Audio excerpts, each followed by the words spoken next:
Bora ficar careca de saber com as informações do nosso Grêmio? O Luiz Castro surpreendeu a primeira lista de relacionados montada por ele para o primeiro jogo do Grêmio neste sábado às 9 horas da noite contra o Avenida em Santa Cruz do Sul. Quem é que viajou? Por que que viajou? E quem é que ficou em Porto Alegre e por que ficou na capital gaúcha? Por que ficou no CT Luiz Carvalho? Tem os motivos, tem surpresas e tem desfalques. Quero passar aqui a limpo essa lista e o provável Grêmio que entra em campo. Tu vai gostar? Será? O que o Luiz Castro está pensando? É também candidato ao governo do estado? Celso Rigo será candidato numa chapa para ser governador do Rio Grande do Sul? Ele é o candidato, ele é o vice-candidato? E como isso interfere na vida do Grêmio? Porque é isso que nós temos que pensar. Celso Rigo vai entrar na política e o Grêmio como fica? Aliás, vamos tratar desse assunto rapidinho aqui, porque no dia de hoje veio a informação que o pré-candidato a governador do estado do Rio Grande do Sul e deputado, o Luciano Zucco, do PL, convidou o empresário Celso Rigo para ser o seu companheiro de chapa, para ser o vice-governador na eleição do ano que vem, a eleição de 2026 para o governo do estado. Bom, o Celso Rigo há poucos minutos se manifestou nas redes sociais, dizendo o seguinte, tá?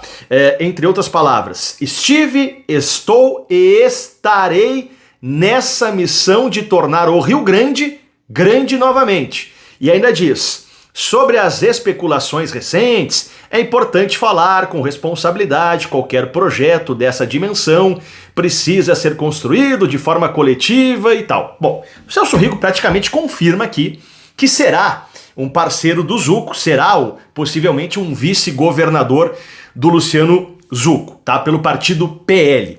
Eleição ano que vem. Ainda falta oficializar, mas o Celso Rigo dá a entender que sim, vai topar esse projeto. Tá, e o Grêmio? Porque isso é muito importante. Vamos lembrar que recentemente, não muito distante, nós tivemos o presidente Romildo Bolzan envolvido com a política.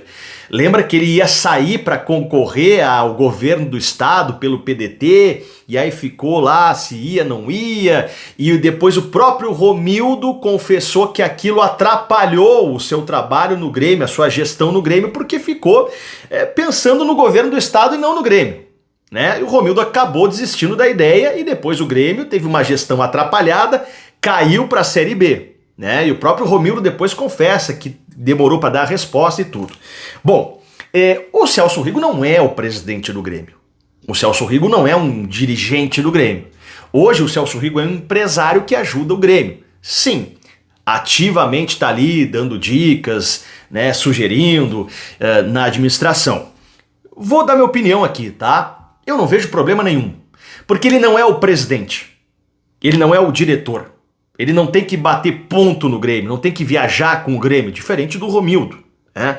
Então eu não vejo problema, até acho bom que um gremista esteja no poder, até para que possa olhar para a gente, para pautas importantes, como ajustar lá a redondeza da arena, o bairro da arena, a via de acesso da Freeway para a arena, né? Que possa governar para todos e principalmente para nós também. Então eu não vejo problema, porque o Celso Rigo, o trabalho que ele faz hoje é dar as garantias bancárias, é emprestar um dinheiro, é dar um palpite aqui e ali, então eu não vejo tanto problema, tá? E vice-governador também não é o governador. Eu não vejo problema. E vocês? O Celso Rigo tá usando o Grêmio para ser um candidato? Acho que o nome do Celso Rigo já era grande, né? Claro que o Grêmio engrandece ele. Mas ele já vem de um longo trabalho ajudando o Grêmio desde a década de 90. Repito, não vejo problema. Inicialmente não vejo. Estou dando a minha opinião agora. Posso mudar? Posso, mas agora não vejo problema. Bom, gente, eu quero falar da lista de relacionados rapidinho. Lembrando que o Careca tá com a Alfa. Faz tua fezinha na Alfa. Aproveita, tem várias partidas começando agora. O estadual tá aí. Grêmio estreia neste sábado. Faz tua fezinha com responsabilidade. Combinado?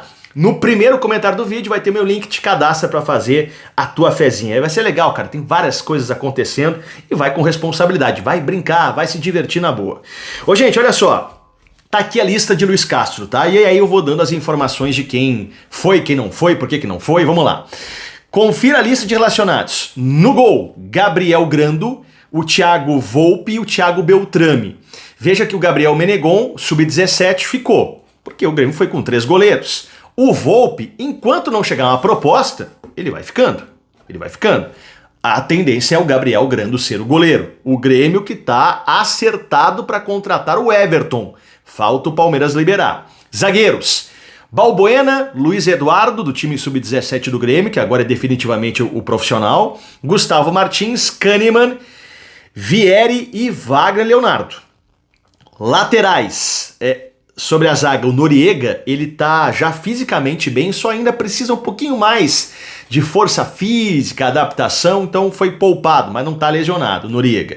Laterais, o Marcos, o Noriega tava machucado, ele fez lá a cirurgia, passou por um procedimento de ligamento no tornozelo, mas agora então precisa só um pouquinho mais de treino, mas não tem mais lesão. Laterais, Marcos Rocha, João Pedro e Caio Paulista. O Caio Paulista deve fazer a sua estreia, porque o Marlon foi poupado, teve um desgaste muscular, né? O Grêmio só com o lateral esquerdo, o Lucas Esteves, nem foi, porque o Lucas Esteves vai ser negociado. Volantes, Arthur, Dodi, Edenilson, Cuejar e Thiaguinho. Thiaguinho é novidade, hein? Volantes, já disse, né? Meias, Cristaldo, Riquelme e William. Monsalve machucado, o Jefinho não foi e o Gabriel Mack, ele tá suspenso. O Gabriel Mack, ele foi expulso no último jogo do Campeonato Gaúcho Sub-20 e o Grêmio ficou com medo, um receio de que por ser uma partida da Federação Gaúcha de Futebol, o Gabriel Mack teria que cumprir a suspensão agora. Então o Grêmio achou melhor deixar o Mack de fora, tá? Meias, Cristaldo, já disse os meias. Vamos lá. Atacantes, Amuso, Carlos Vinícius, Aravena, Roger e Pavon. O Roger, que é um menino da base muito bom, é um ponta. Veja que aqui não tem André Henrique. Tem um edema, é um sinal que pode lesionar, então o André Henrique foi poupado.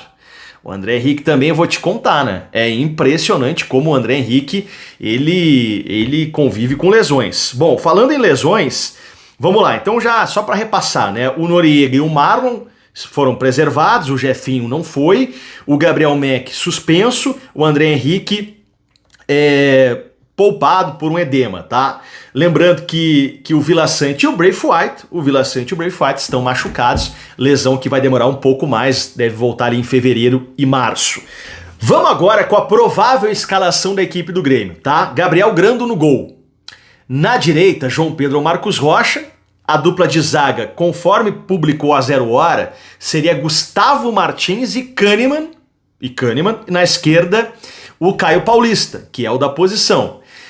No meio de campo, Arthur e Edenilson e o meia o Cristaldo. Na ponta, de um lado a Aravena, uma informação que a 0 Hora trouxe mais cedo, na outra Amuso e na frente Carlos Vinícius. O mesmo esquema, o 4-2-3-1, que o Quinteiros usava, o Mano usava, o Renato usava, o Roger usava, o 4-2-3-1, tá? Esta é a tendência de Grêmio. Obviamente que pode ter uma mudança aqui e ali, mas é mais ou menos isso. É um Grêmio, um velho novo Grêmio, com Edenilson, com Cristaldo, por exemplo. O que vai mudar aí, vamos ver, é a intensidade que o Luiz Castro está pedindo, de marcação alta, de ser protagonista fora de casa. É um Grêmio que não deve ficar retraído depois da linha do meio de campo, deve marcar lá em cima. Vai ter perna? Bom, pode fazer 5 trocas. É preciso a gente também entender que a gente vai ver este jogo contra o Avenida num gramado que não é tão bom e não dá pra gente ter uma avaliação concreta, tipo, o Grêmio jogou mal, o Grêmio jogou bem, não. Acho que a gente vai avaliar, mas com ponderações. O Grêmio não vai ser este Grêmio do Luiz Castro. Esperamos que melhore muito. Então a gente tem que entender que é um jogo teste, basicamente, é o primeiro da temporada. Certo? Tamo junto, terminou o jogo. O jogo começa às 9 da noite. Jogo 9 da noite é brincadeira, é madrugada isso aí, né? 9 da noite, 10, 11. Termina às 11, pós-jogo do Careca, com a minha opinião, a tua opinião, o meu comentário, o teu comentário, a tua análise pra gente debater junto quando terminar. Termina o jogo. Vem pro Careca, tá bom? Vamos, Grêmio!